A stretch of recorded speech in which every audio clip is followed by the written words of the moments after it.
नमस्कार. आपल्या सगळ्यांचे महाराष्ट्र सोशल न्यूज चॅनलमध्ये हार्दिक स्वागत. चला वळूया तर एका नवीन बातमीकडे. आजची बातमी. धुळे महानगरपालिकेने 80% नालेसफाई पूर्ण झाल्याचा दावा केला असला तरी प्रत्यक्षात अनेक नाले अद्याप कचऱ्याने भरलेले असल्याचा आरोप शिवसेना उद्धव बाळासाहेब ठाकरे पक्षाने केला आहे. शहरातील विविध भागांची पाहणी केल्यानंतर हा दावा करण्यात आला असून नालेसफाईच्या कामात अनियमितता झाल्याचा आरोप करत मनपा प्रशासनावर टीका करण्यात आली.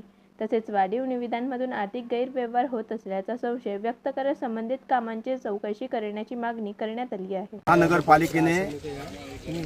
महानगरपालिकेने वृत्तपत्रांना अतिशय खोटी आणि निकालच असत्य सांगून 80% नालेसफाई झाल्याचा तद्दन खोटा प्रचार चालवला आहे. पेपरच्या माध्यमातून बातम्या देऊन आम्ही आज या ठिकाणी शिवसेनेचं सर्व शिष्टमंडळ धुळ्याचे सर्व नाले प्रत्यक्ष पाहणी करत आहोत. हे आपण इथं पाहू शकता माझ्या मागे. हा सर्वात मोठा नाला आहे, म्हणजे तो तिकडनं येतो विद्यालयाच्या मागून. हा खूप मोठा नाला आहे आणि हा भरल्यावर लोकांच्या घरामध्ये पाणी जातं. आणि हा प्रभाग आहे स्थायी समिती सभापती, म्हणजे त्यांचे दिवटे चिरंजीव दिनेश पोद्दार यांची जबाबदारी ही. त्यांच्यामुळे नाहक त्यांची मातोश्री बदनाम होतात, हे त्यांनी ध्यानात घ्यावं. फक्त महानगरपालिकेला लुटून खाऊ नका, मेहरबानी करा. 25 लाखामध्ये ही नाले सफाई व्हायची, तुम्हाला 2.5 कोटी पुरत नाहीये. धिक्कार आहे या तुमच्या खादाडपणावर. आणि नागरिकांच्या पैशातून हा खर्च होतोय, याची थोडीशी लाच आणि तमा बाळगा. 49 किलोमीटर नाले सफाई शहरामध्ये दाखवली जाते. 2 किलोमीटर नाले तुम्ही साफ नाही केलेले धुळे शहरामध्ये. माझा दावा आहे. त्या आयुक्त भाडखाऊला माझं आव्हान आहे. मी भाडखाऊ याच्याकरता म्हणतोय की तो याची भाड खातोय. आम्ही अनेकदा पत्र देऊन तक्रारी करून साधी चौकशी हा नालायक माणूस करत नाही. हाही पैसे खातोय. आणि ज्या 4 नगरसेवकांनी हे नाले सफाईचं टेंडर घेतलंय त्यांना माझं आव्हान आहे की इथं बघा काय परिस्थिती. नमस्कार. आज आम्ही उद्धव बाळासाहेब ठाकरे पक्षाच्या वतीने शहरातील विविध भागात आम्ही मागील 2 तासापासून फिरतोय.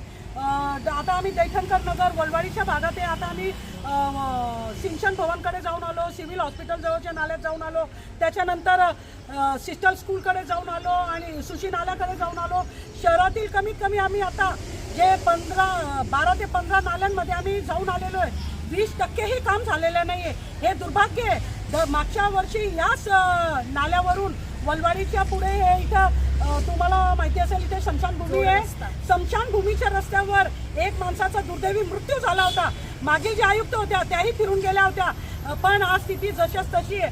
आणि आता धुळे महानगरपालिकेचे जे नितीन कापडणीस बसलेले आहे, आम्हाला धुळे शहरातून असं कळालेलं आहे की विद्यमान 4 नगरसेवकांनी या नाल्याच्या ठेक्याचं काम घेतलेलं आहे. मागच्या पंचवार्षिकला ज्या नाल्याची किंमत 55 लाख रुपये होती, आज ती 2.5 कोटी रुपये अशी झालेली आहे.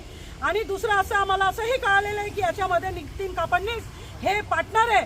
पार्टनर जरी असते, त्यांना पैशांची कमी पडली असेल, पगार कमी पडत असेल, यदा कदा जनतेच्या रक्ताचा पैसा त्यांना कमी पडत असेल, तो त्यांनी घ्यावा आणि खावा. पण आमची विनंती आहे की हे नाले तातडीने स्वच्छ व्हायला पाहिजे. आम्ही जिथे जिथे पाहिलेले आहे 10 ते 15% ही सफाई या नाल्यांची झालेली नाही. हे दुर्भाग्य आहे. आणि रोज पेपरांमध्ये मोठ्या मोठ्या बातम्या छापतात की आम्ही नाले स्वच्छता 80% केलेली आहे. त्या दिवशी विद्यमान महापालिकेचे आयुक्त यांनी काही आपल्या कर्मचाऱ्यांना घेऊन सांगितले की शहरातले मोठे 4 नाले त्याची सफाई त्यांनी फार घाण होते, फार गंदगी वास येतो. आणि काही बी जनावर काही मारले तर ते नालीत टाकतात आणि त्याची खूप गंदगी आहे. साफसफाई होते का? कोणी येत नाही. काही ट्रॅक्टर आलं, काही आलं नाही, काही मशीन आलं, मशीन बी नाही आली, कोणी नाही आलं. कोणी नाही आलं. ते तर म्हणे सगळे साफसफाई करून गेलो आम्ही.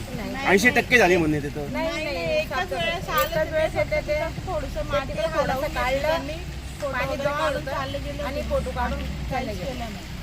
ट्रॅक्टर नाही आलं, मशीन नाही आलं. काय त्रास होतो तुम्हाला? काय त्रास होतो? वास खूप येतो. छोटे छोटे लेकरं घरामध्ये आमच्या त्याच्यामुळे आम्हाला आता काय बोलणार. आणि कचऱ्याच्या बाटल्या मुटल्या सगळं इथंच टाकतात. आणि घंटा गाडी पण येत नाही इकडं. घंटा गाडी बी येत नाही. कचरा बी जमा केला तर घंटा गाडी यायला पाहिजे. घंटा गाडी येत नाही इकडं. बातमी आवडल्यास चॅनलला लाईक व सबस्क्राईब करा व दररोज अशा नवनवीन बातम्या पाहण्यासाठी चॅनलला फॉलो करा. धन्यवाद.